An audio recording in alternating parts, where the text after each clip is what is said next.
Been talking quite a bit this week about the Treaty of Waitangi, or Te Tiriti o Waitangi, what it means for us as a nation, what it meant back in the day.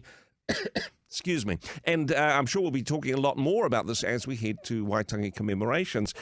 An idea that is, well, it's been going for 10 years now, which talks about some of the issues, which talks about the church's involvement in the early parts of New Zealand's history, is the Hope Project in its 10th year now, and the man behind it, Dave Mann, joins us. Dave, kia ora. Thanks for your time today. Kia ora, Andrew. Yeah, sorry, great to be with you. Bit of a frog in my throat. But firstly, take us back. So 10 years on, the Hope Project, what was its vision? What was it that you hoped to achieve through this publication, Dave? Christianity had largely lost its voice in public society, and a timidity was developing, I would say, throughout the church, that we really couldn't speak our Christian messages within the wider community. And so I guess a part of it was wanting to push back on that. Christianity was being quite considerably silenced in public media. In the 1990s, if you had a debate on a topic, you'd have some expert in a suit, and then you'd have some pastor in a shabby shirt sitting next to him, and it was sort of a playoff to make the church look like a fool. I'd say from the year 2000 onward, public media were just like, actually, why even ask the pastor? Because if you ask the pastor, you're saying their opinion has value. Mm-hmm. And so we're really being silenced and pushed out. So the thought behind it was that we've got to engage again.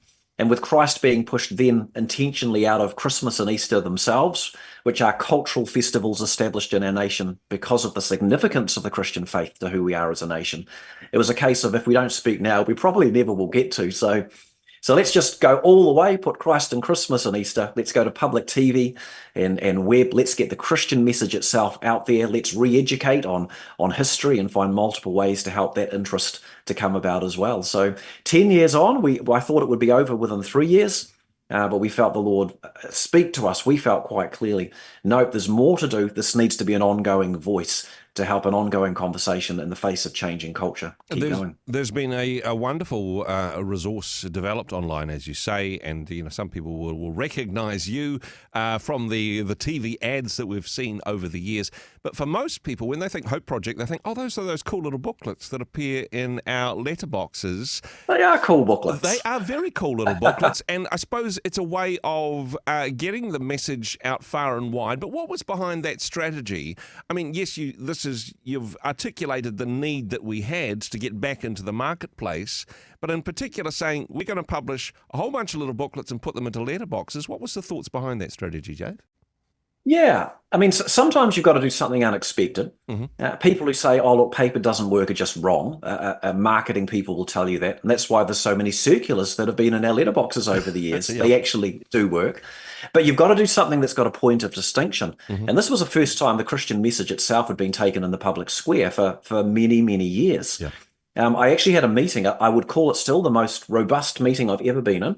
I sat with around about 15 marketing experts down in Wellington, one of whom was a Christian, maybe 3 or 4 of whom chose to wear crosses that day, to pitch the idea of a marketing campaign we wanted to do selling a product whose name was Jesus. And these people had to pitch back everything they could do to help our product. Mm-hmm. They therefore had to ask, tell us about your product. So I told them about Jesus and what are the benefits of your product. So I talked about how we change lives. And their job was to work out how to communicate and cut through all of the noise within media for people to actually hear that message. Wow. And it's from within the mix of that you've got TV, you've got an integrated web online strategy, but the booklets cut through. Yeah. The booklets impact lives actually more than anything else, contrary to expectation. And they've become a brand all of their own.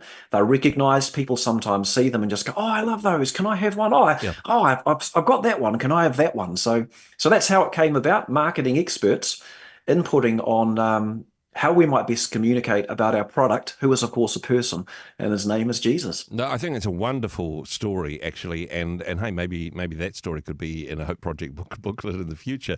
But the stories that you do tell are stories of the way in which the church has been involved with, not just New Zealand history, but world history, the way in which Christianity has positively influenced the culture that we're in, but always a specific story about Māori.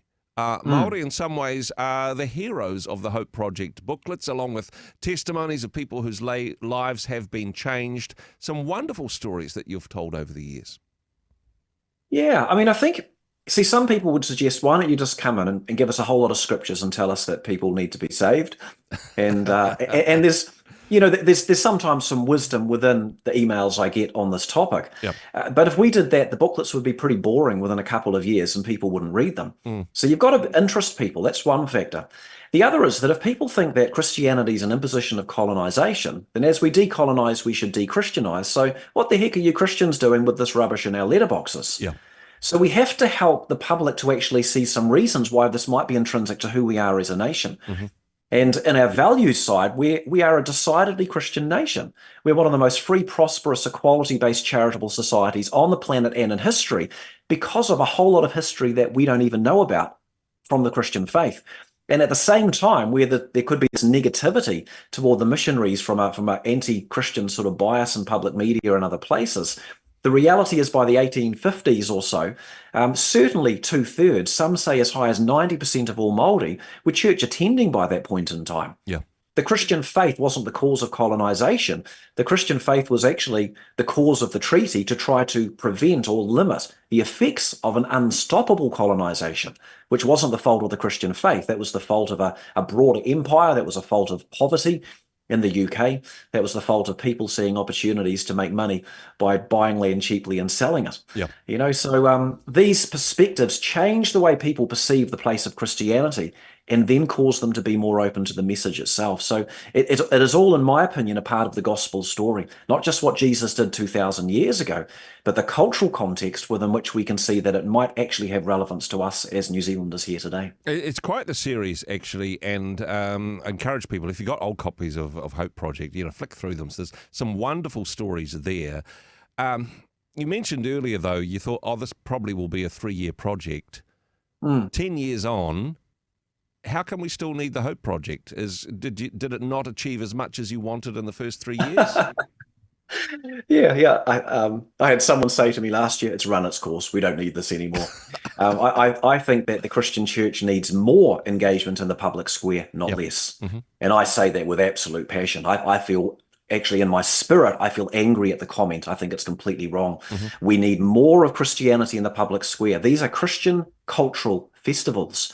Our culture made Easter and Christmas a public holiday, not Christianity, because our culture recognized the significance of this faith. And if we don't tell that story within the current media and whatever cultural environment, no one's going to tell that story for us. So Hope Project is also, as a result of it, churches get encouraged to consider outreach equipping.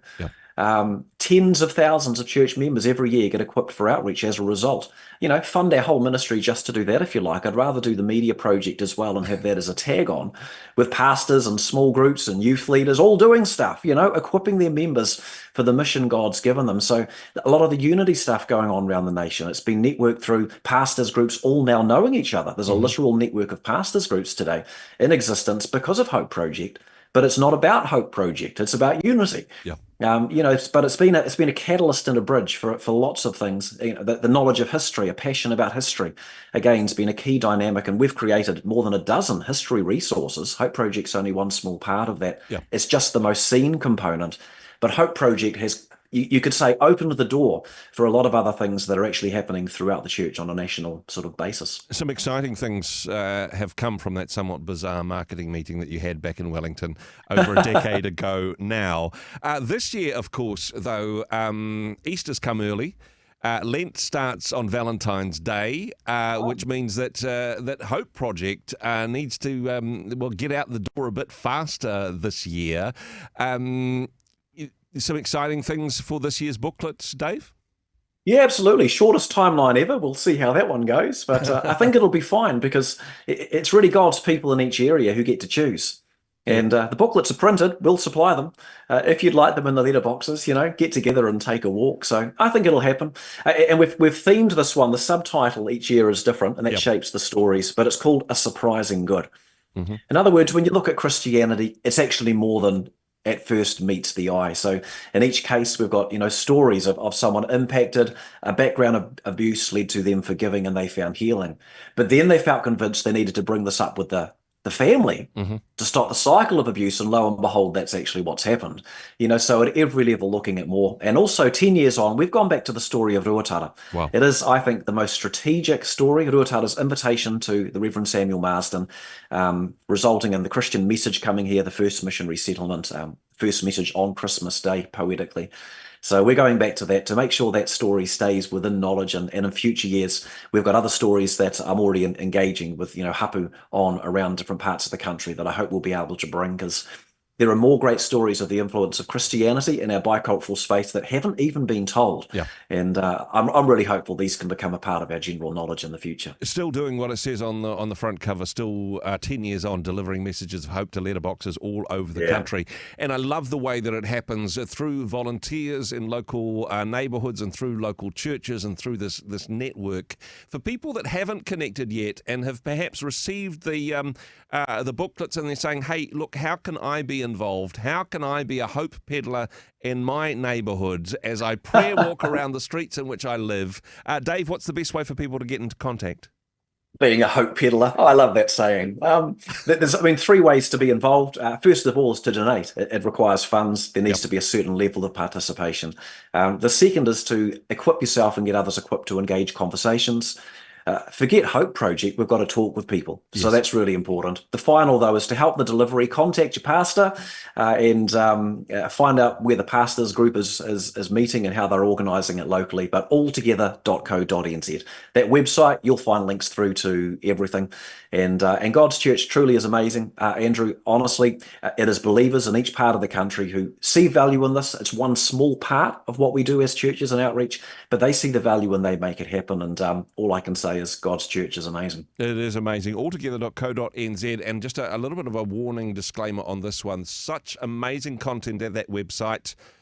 Go there when you've got a little bit of time, because you click on one thing and that leads to another thing. It is a deep, well-resourced website and lots of good stuff available there. Dave, thank you for what you're continuing to do. Thanks for joining us. Cool. Cheers, Andrew.